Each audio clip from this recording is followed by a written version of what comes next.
partir du 9e verset. Pasteur Jérémie. Merci. Psaume 90, le 9e et le 10e verset. Amen. Vous y êtes? Nous lisons au nom de Jésus. Amen. La Bible déclare: tous nos jours disparaissent, et l'orgueil qu'il en est, et l'orgueil Qu'ils en tirent n'est que peine et misère, car il passe vite, et nous nous envolons. Amen. Amen. On peut s'asseoir en acclamant pour la parole. Merci. Aidez-moi. Merci déjà de saluer la personne qui peut être à votre gauche, à votre droite.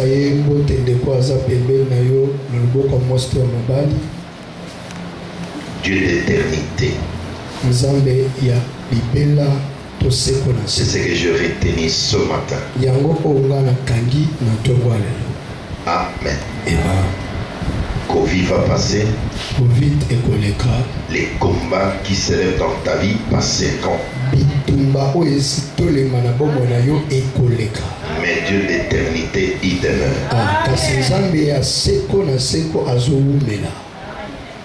J'aime les dieux d'éternité. On aurait quitté cette enveloppe, mais nous vivons éternellement. Ton éternité dépend de ton aujourd'hui. J'étais en train de méditer sur ces versets. La Bible dit tous nos jours disparaîtront par la grande colère de l'Éternel, son courroux. Il dit que nous voyons les années s'évanouir.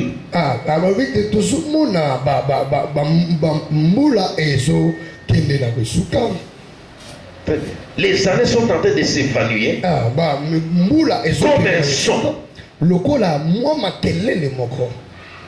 Fais l'écho, je vais expliquer les sons. Écoute.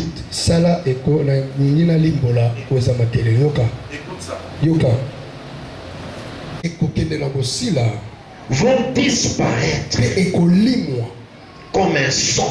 Vous savez, lorsque vous êtes loin, vous écoutez, c'est bien dans la bouche, c'est là où les sons se font sentir.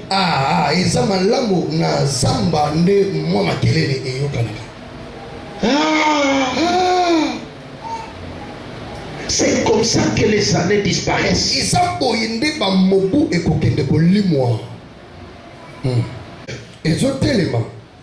À 70 ans. Ça, c'est Dieu qui détermine. À 70 ans. Mais pour le plus robuste, ceux qui sont forts, ceux qui tiennent, ils vont jusqu'à 80 ans. Quel âge as-tu?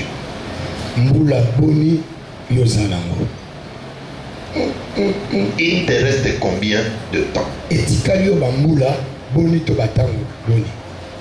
Je vous amène ce matin à la réflexion. Parce que plusieurs que nous sommes là, cette pensée, ces versets bibliques, beaucoup de gens ne le comprennent pas. Ne le réalisent pas.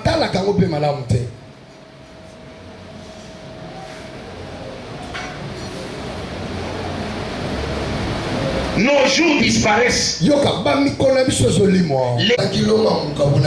J'ai aimé Jacob.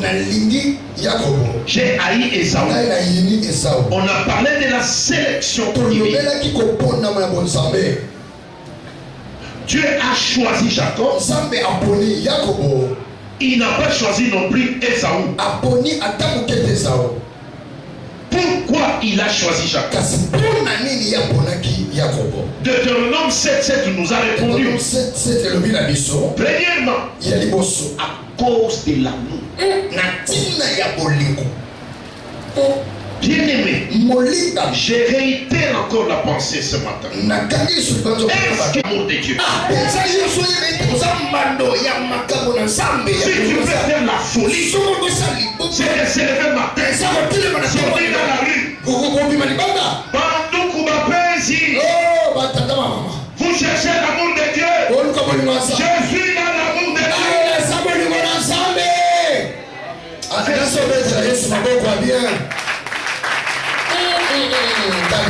Il faut se lever le matin, faire la folie. Si les gens cherchent l'amour, je disais la fois passée, si vous regardez l'amour de Dieu, vous oublierez vos maladies, vous oublierez les combats que vous avez. Dieu est ta sélection parce qu'il t'aime. L'amour de Dieu, c'est le pardon divin. L'amour de Dieu, c'est la miséricorde divine. Si nous réalisons les erreurs, le péché, parce qu'il t'aime.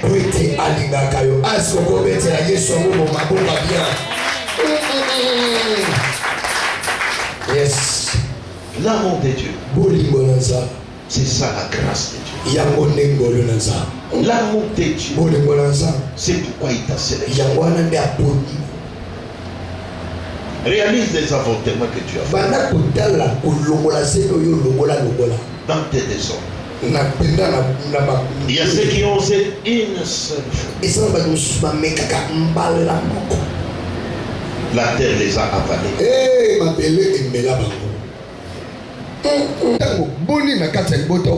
Combien n'ont pas eu d'enfants? Mais toi, Dieu t'a aimé. Il t'a sélectionné. Parce que Dieu, deuxièmement, nous avons dit, c'est pour une émission. Dieu a une émission. Il a choisi Jacob parce qu'il a une promesse qu'il avait faite à Abraham. Mais par qui cette promesse allait s'accomplir? Dieu a pensé, et dans sa divinité, par Jacob. C'est pourquoi il devait choisir Jacob pour qu'il accomplisse un plan qu'il avait. Dieu ne t'a pas choisi en vain. Il a un plan.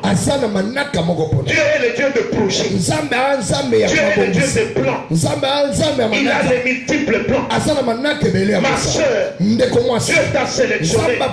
Il a un projet. Il a un programme qu'il veut réaliser cette année. Mais c'est à travers qui? Il est parti.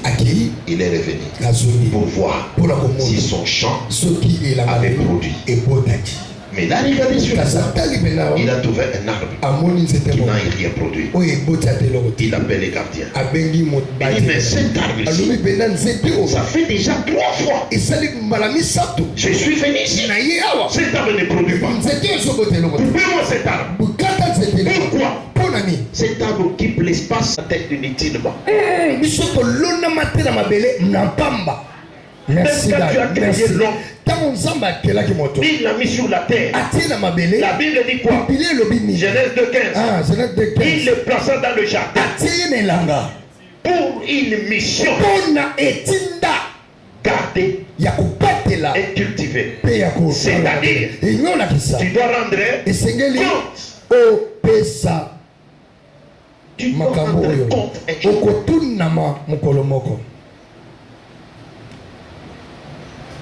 Alors, pour réaliser sa mission,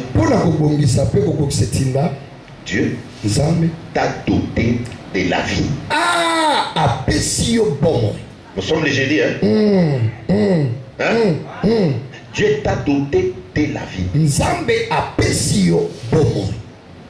Et cette vie en abondance. Pourquoi être la source? Cette vie que Dieu nous donne. Est-ce que nous nous rendons compte que la vie que nous avons ne nous appartient pas? Ça, je voudrais insister sur ma tête. Mais le problème, je reviendrai sur le temps. Dieu nous donne la vie comme moyen de bord pour réaliser la mission. Mais cette vie que nous avons, j'aimerais que vous reteniez sur la vie ne t'appartient pas. Comment on a dit? Au plus lobbyiste, il a donné 4 versets. Vient de Dieu. Il dit ceci dans Genèse 2, au 7e verset. Dieu fit l'homme à sa ressemblance. Il souffla dans ses narines les souffles des vies. Il souffla dans ses narines. Bien-aimé, un corps sans les souffles, il a pris ce qu'il est.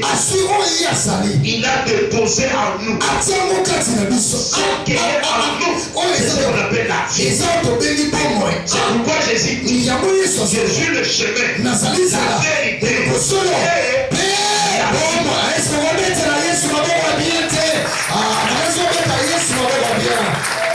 La partie la plus importante, c'est la vie. Et cette vie que nous avons retenue, c'est un souffle que Dieu a déposé en nous. Et c'est ce souffle qui donne la vivacité dans tous les cas. Qui nous permet de parler, qui nous permet de marcher, qui nous permet de bouger, qui nous permet de voir. Ce n'est que ce souffle, c'est cette partie de divinité qu'il a déposé.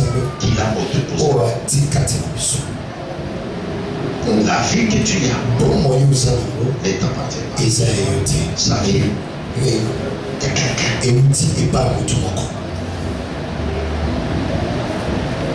Est-ce que vie? Il y en a. L'autre peut gonfler comme ça. L'autre peut. Tout dépend. Tous sont des ballons. Mais ça dépend de la quantité de l'air qu'on a soufflé. Les ballons d'air ne se soufflent pas. Il y a quelqu'un qui prend les ballons d'air. Daniel, suivez-moi. S'il vous plaît. Toute ta vie dépend de la quantité de souffle de l'éternel en toi. Ecclésiaste 8:8. Rapidement.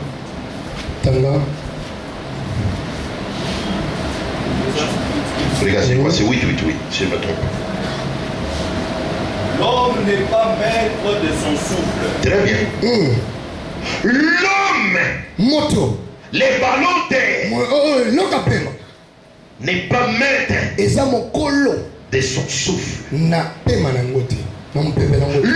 n'est pas maître de son souffle. Bien-aimé, tu n'es pas maître de ton souffle. Et ça s'arrête là. L'homme n'est pas maître de son souffle. Oui. Pour pouvoir les retenir. Pour pouvoir les retenir. Mon Dieu. Tu n'es pas maîtresse des souffles de vie qui est en toi, madame.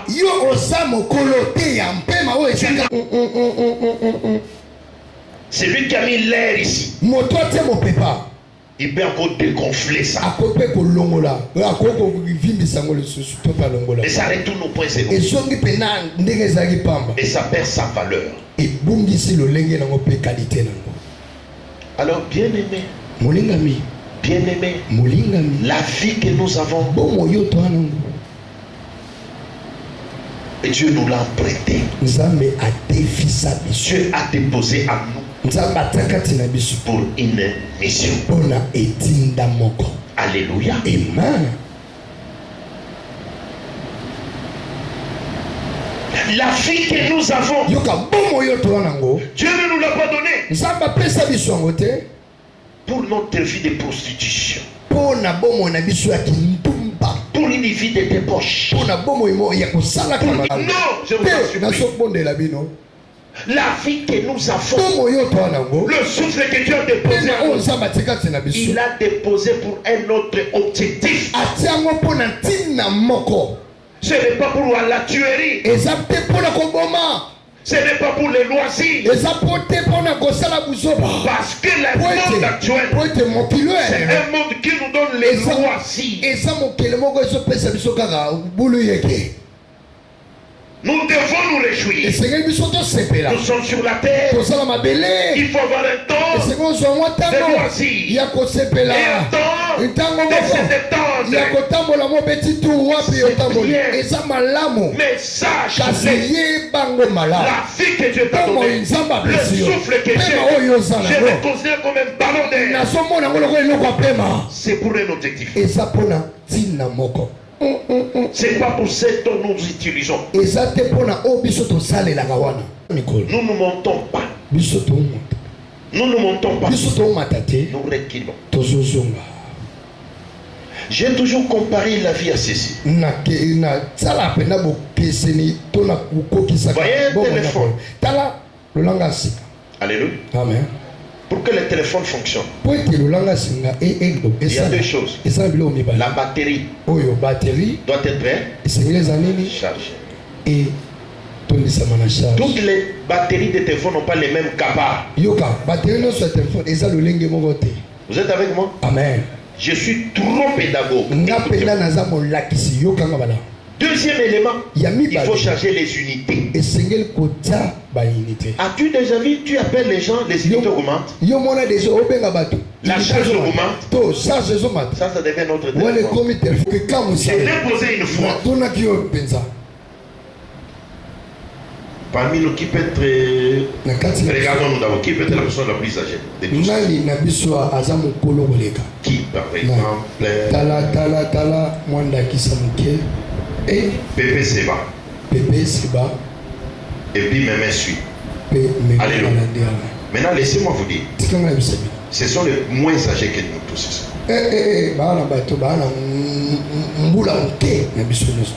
Parce que il leur reste quelques minutes pour la fin de leur vie. Ce sont des bébés.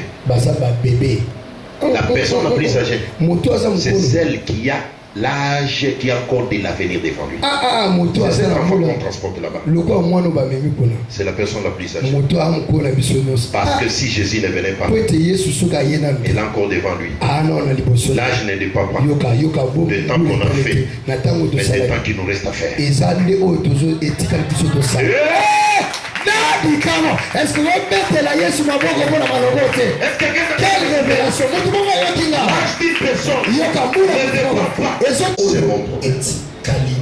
On dit pour l'âge est à 70.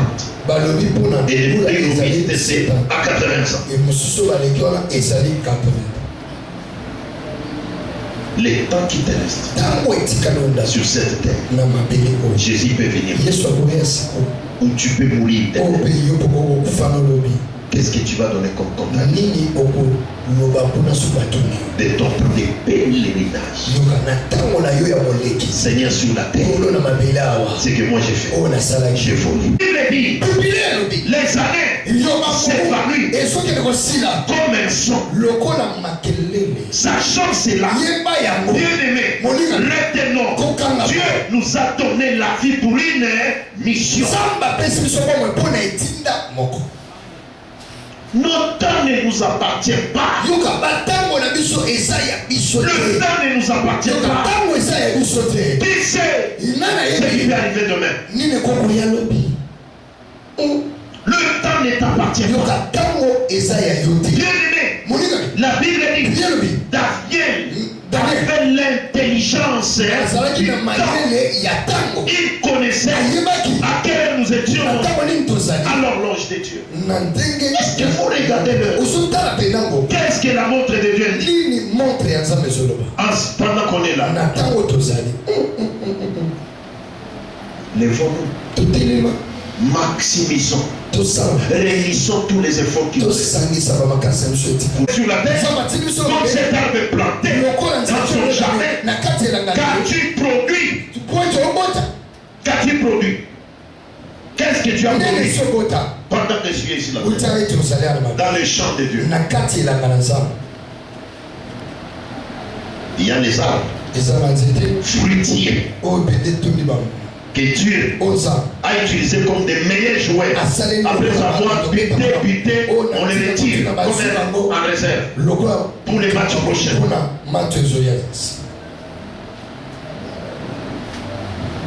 Alléluia.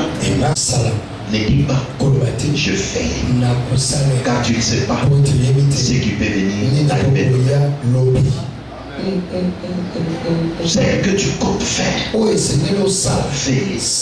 Lorsque tu dors, le Saint-Esprit dit lève-toi, prie. Ne dis pas que non, je suis fatigué. Je prierai demain. Tu ne prieras plus demain. Dieu n'a jamais été au passé. Il a dit quand on vous demande, il est dire je suis celui qui m'a envoyé. Dieu utilise les gens dans le présent. Maman, tu attends quoi? Mon frère, tu attends quoi? On est en mission. 2021, l'année de la mission. Dieu nous a donné la vie. Il nous a sélectionné en nous donnant la provision de la vie. Sans te poser la question, qu'est-ce que je vais manger? Pourquoi je serai vêtu? Ces choses-là, ce n'est plus le temps d'y penser. Quelqu'un me dit amen. Ce n'est plus le temps de penser au vêtements. Vous savez, fait des années 80. Quand la prière, l'église de réveil était à chaud. Aujourd'hui, non, c'était la prière. La présence du Seigneur. Mais aujourd'hui, les gens se lèvent après la prière, dans les salles de participation. On commence à les fuir. Parce la personne était dans la présence. Frères et sœurs, le temps, c'est mon problème de ce temps. Les temps ne m'appartiennent pas. Les temps ne t'appartiennent pas. Nous ne savons pas. Jésus revient quand. Mais ce que nous savons, il revient très bien. Le temps est court. Les temps deviennent de plus en plus courts. Regardez les signes. Combien de messages sont en train de détenter à gauche à droite sur le retour imminent de Jésus? Vous attendez surtout dans quelle position? En croisant les bras. Nos frères et sœurs, deux attitudes sont importantes.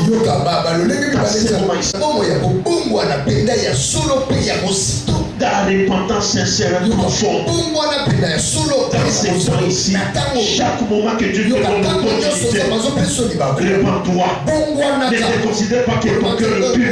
Ne crois pas que tu es bien. Parce que la trompette peut sonner après la prière que Dieu est en train de faire. Il vit de repentance. Très profonde et très sincère. À tout moment de ta vie, répands-toi. À toute minute de ta vie, cherche à te repentir, bien-aimé. Ne te réjouis pas de ce que tu as confié. T'as été préparé. La repentance. Répands-toi. Alléluia. Amen. Alléluia. Amen. Répands-toi. La vie que tu te l'as prêtée. Regardez pendant tout ce temps. Comment nous avons utilisé la réserve que Dieu nous a donnée. Combien de fois tu regrettes? Quand tu regardes les choses, quand tu fais des choses, ça t'a permis de voler. Ça t'a permis. C'est le problème, c'est toi-même. C'est la première attitude, la repentance. La conversion. Abandonner la mauvaise vie, mes chers amis. Nous devons nous remettre en cause. Le temps ne nous appartient pas. Tu n'es qu'un ballon d'air. Les souffles peuvent terminer n'importe quand. Alléluia. Alléluia. C'est que déjà les 70 ans, les 80 ans. Vous croyez quoi? Ils avaient le souffle plein. Mais le souffle est en train de se dégonfler les ballons de et accomplir la volonté de Dieu. Qui n'est autre que la mission. La mission. Accomplir la mission. Nous devons aller. Nous devons nous lever. Nous devons aller. Fini le temps de s'asseoir. Aller où Dieu nous a envoyés. Dieu est en train de poser la question. Dans cette année de la mission, qui enverrai-je? Qui marchera pour moi? Quelqu'un dira, mais voici, envoie-moi. Je suis disponible. Envoie-moi. Dieu t'enverra où? Pardon, Dieu t'enverra. Maintenant tu vas les faire. C'est le milieu que Dieu t'envoie. Pour parler de lui. Là où tu es à ton boulot, c'est le milieu que Dieu t'envoie. Pour parler de lui. Là où tu es à ton programme, ne supporte pas. Nous allons parler de Jésus. Parler de Jésus. Parler de Jésus. Si ton chant, Jésus revient très bientôt. Ne laissez pas les gens mourir.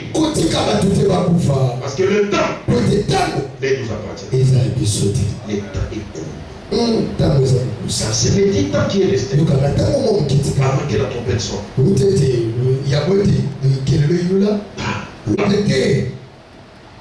Parlez de Jésus. À la fin des autres, parlez de Jésus. Auprès d'autres, parlez de Jésus. Alléluia. Amen. Parlez de Jésus. Dans toutes circonstances.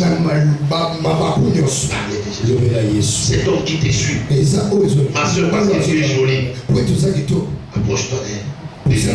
Parle-lui de Jésus.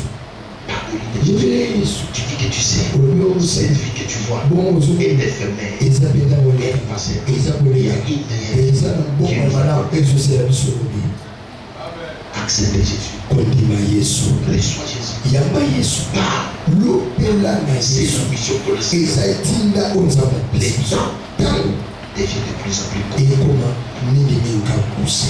Le diable a projeté pour nous distraire. Toi, ne passe pas ton temps. Concentre-toi sur l'idéal. L'idéal actuel, c'est le retour du Seigneur. Jésus a dit, je m'en vais. Je vais vous préparer une place. Il a dit en Apocalypse, je reviens bientôt. Ma rétribution est avec moi pour rendre chacun selon ses œuvres. Quelles sont les œuvres pour lesquelles on va te récompenser? Je ne te refuse pas de travailler. Mais sache, partout Dieu t'envoie. Nous sommes venus nous incliner. Reconnaissant que le temps est court.